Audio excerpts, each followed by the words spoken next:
Alors on va regarder ensemble sur un exemple la dernière partie du cours, page 4. Donc page 4, je vous ai écrit la définition de ce qu'on appelle opération élémentaire sur les lignes d'un système. Donc, par exemple, une opération élémentaire, ça peut être échanger les lignes. Voilà. Si là je réécris ce système S que je vous propose en échangeant deux lignes, c'est une opération élémentaire sur S. Si je multiplie une ligne par un réel non nul, c'est aussi une opération élémentaire. Par exemple là, s'il me prend l'envie de changer la ligne 1 en la multipliant par 6 pour voir apparaître 12x, eh ben c'est une opération élémentaire. Et enfin, je peux modifier une ligne en lui ajoutant un multiple d'une autre ligne. Donc je pourrais modifier la ligne 1 en faisant L1 moins 2L2. Ce serait une opération élémentaire. Et donc un théorème, c'est que quand on transforme un système avec des opérations élémentaires sur les lignes, on obtient un système équivalent au premier. Ce qui veut dire qu'il aura les mêmes solutions. Ce sont les mêmes x, y, z, t qui rendront vrai le système au même moment, les deux systèmes. Et donc Gauss, c'était un mathématicien de génie du 10, vous voyez, je vous l'ai mis, 1777-1855, donc plutôt 19e, mais en fait il a manifesté des dons mathématiques très tôt. On surnommait le prince des mathématiciens, et donc il a montré qu'il était possible, par une succession d'opérations élémentaires, de transformer un système S en un système échelonné, qui va donc être équivalent puisque je le transforme par opération élémentaire. Et donc, ça s'appelle le principe du pivot de Gauss, c'est un algorithme. Et ce que je vous propose, c'est de regarder sur l'exemple comment ça fonctionne. Alors, bien évidemment, une fois qu'on a transformé notre système S en un système échelonné équivalent, eh bien, on saura le résoudre, puisque la partie d'avant, je vous ai montré comment faire. Alors, prenons le système proposé. Déjà, eh bien, je vais commencer par une première opération élémentaire. C'est que cette ligne-là, je vais la choisir pour venir en position 1, donc je vais utiliser la permutation de lignes. Pourquoi ? Parce que c'est ça va être la ligne 1 de mon futur système échelonné que je vais construire. Et ce qui me plaît, c'est qu'il va y avoir un pivot égal à 1 si je la place en première ligne. Et un pivot égal à 1 ou moins 1, c'est toujours bon à choisir. Donc je vais commencer en écrivant que S est équivalent à x plus 3y plus t égale 0. La quatrième ligne, je la trouve bien, je vais la mettre en deuxième position. Et donc je fais une deuxième opération élémentaire qui va garder mon système équivalent. Et puis j'ai mes deux autres lignes, 2x plus 4y moins 2z égale moins 6. 3x moins y plus z plus 2t égale 8. Ensuite, donc, je vais m'appuyer sur la ligne 1, ici. Je vais construire un futur système échelonné et donc je veux que toutes les lignes là commencent par un coef nul pour démarrer mon échelonnement. Je vais donc virer tous les termes en x, tous les monomes en x des lignes en utilisant la ligne 1. Donc la ligne 2, il n'y a rien à faire. Elle n'avait déjà pas de monome en x. Ma ligne 1, je la réécris, c'est mon pivot. Donc moins y plus 2z plus t égale 6. Et donc ici, je vais transformer la ligne 3. Elle va devenir L3 moins 2L1. Et ça, c'est une opération élémentaire. Je remplace la ligne en lui ajoutant une autre ligne. Je peux faire pareil avec L4. Comme la ligne 1, je n'y touche pas, j'ai le droit de la réutiliser et de faire deux opérations successives en même temps. L4 va devenir L4 moins 3L1. Et donc en faisant ça, je vais faire disparaître les monomes en x. Et donc c'est parti pour le calcul. L3 moins 2L1. 4 moins 6 moins 2y. L3 moins 2L1 moins 2z.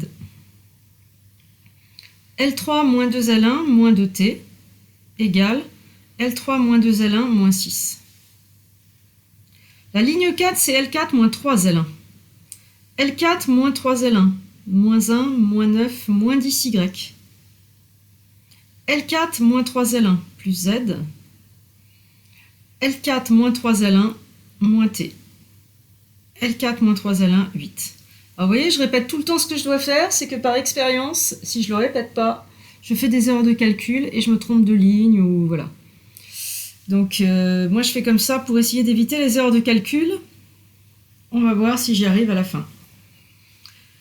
Ensuite, la ligne 1, elle va plus me servir, sauf à la fin quand j'aurai mon système échelonné. Et je regarde le sous-système ici. C'est un système linéaire et il y a une inconnue de moins. Et bien pour ce sous-système, il y a une allitération en S, c'est pas agréable, je recommence le procédé. Donc déjà, la ligne 2, elle me va bien, parce qu'il y a un pivot égal à moins 1. Si ça avait été du moins 10 ici, et que j'avais eu du moins 1 en dessous, j'aurais permuté les lignes. Mais là, elle me va bien. Donc je vais la garder comme ça. Moins Y, plus 2Z, plus T, égale 6. Et maintenant, comme je veux faire mon échelonnement, je veux qu'il y ait plus de 0 qui commence la ligne. Donc je vais annuler les coefs en Y pour qu'il y ait plus de 0. Et pour annuler les coefs en Y qui sont ici et ici, j'utilise le pivot de la ligne 2, qui est moins Y, enfin moins 1 en toute rigueur. Et donc ma nouvelle ligne 3, elle va recevoir L3 moins 2 L2, et ma ligne 4, elle va recevoir L4 moins 10 L2. C'est une succession de deux opérations élémentaires avec la ligne L2 qui est fixe, donc je garde un système équivalent. Et c'est parti pour les calculs.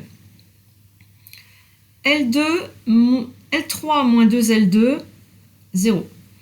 L3 moins 2L2, moins 2, moins 4, moins 6Z. L3 moins 2L2, moins 2, moins 2, moins 4T. L3 moins 2L2, moins 6, moins 12, moins 18.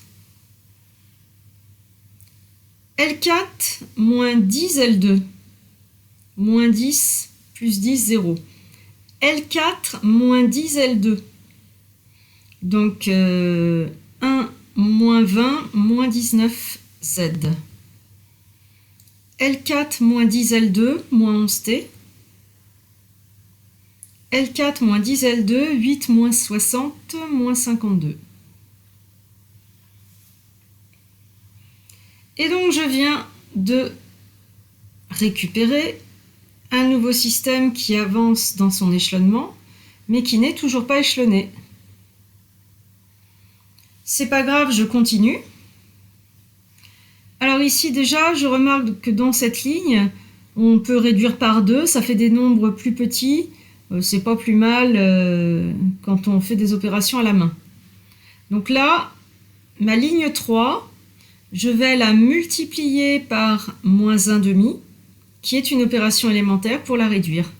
Et je vais le faire ici pour ne pas tout réécrire. Ça va me donner 3Z plus 2T égale 9. J'ai enlevé en même temps les signes moins. Ici, ça ne se réduit pas.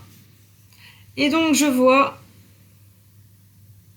que cette fois, pour avancer dans mon échelonnement, il faut augmenter le nombre de zéros de la ligne 4, le nombre de zéros qui commence la ligne 4 pour avancer dans l'échelonnement. Et donc, je vais faire une combinaison entre la ligne 4 et la ligne 3 qui me sert désormais de pivot. Donc là, la ligne 4, pour rester en nombre entier, eh bien, je vais faire 3 fois L4, qui est une opération élémentaire, moins, ou plus d'ailleurs ici, plus 19 L3.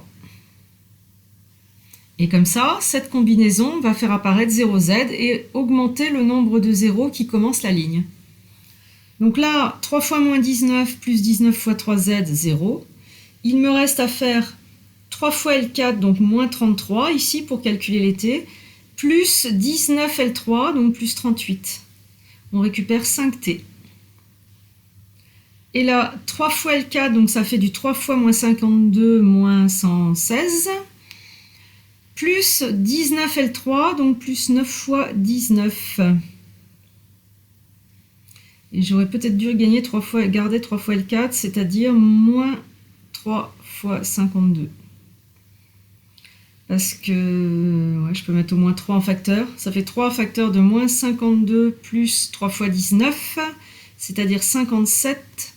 Et donc ça fait du 3 fois 5, 15. Si je ne me suis pas trompée. Et là, ça y est, j'ai un système échelonné. Il y a 4 inconnues principales, aucune inconnue secondaire, aucune incompatibilité. On remonte le système de bas en haut en parcourant les équations. T égale 3. Z, donc par défaut, je vais formuler Z avec T. Z égale 9, enfin 1 tiers de 9 moins 2t, donc 9 moins 6. Donc 1 tiers de 3, 1. Y, c'est 2z, donc 2, plus t, plus 3, moins 6, donc moins 1. Et x, c'est moins 3y, donc 3, moins t, moins 3, égale 0. Donc si je ne me suis pas trompée, les solutions de ce système, il n'y en a qu'une, c'est 0, moins 1, un seul quadruplé, 1 et 3. Et donc je vous ai mis en encadré page 5, comment résoudre un système linéaire en pratique, et bien exactement comme ça. Si ce n'est pas échelonné, vous l'échelonnez avec un pivot de Gauss. Vous choisissez si possible à chaque étape un pivot égal à plus ou moins 1 en permutant. Et après, vous voyez, une fois que c'est échelonné, s'il y a 0, 1 ou une infinité. Et vous parcourez les équations de bas en haut pour résoudre. Et on n'oublie pas que dans le cas où il y a une infinité de solutions, on les écrit avec des inconnues secondaires qui, par défaut, sont celles qui ne sont pas associées au pivot. Je vous propose de vous entraîner avec l'exercice corrigé page 5 et je fais une dernière vidéo pour corriger ça. À bientôt!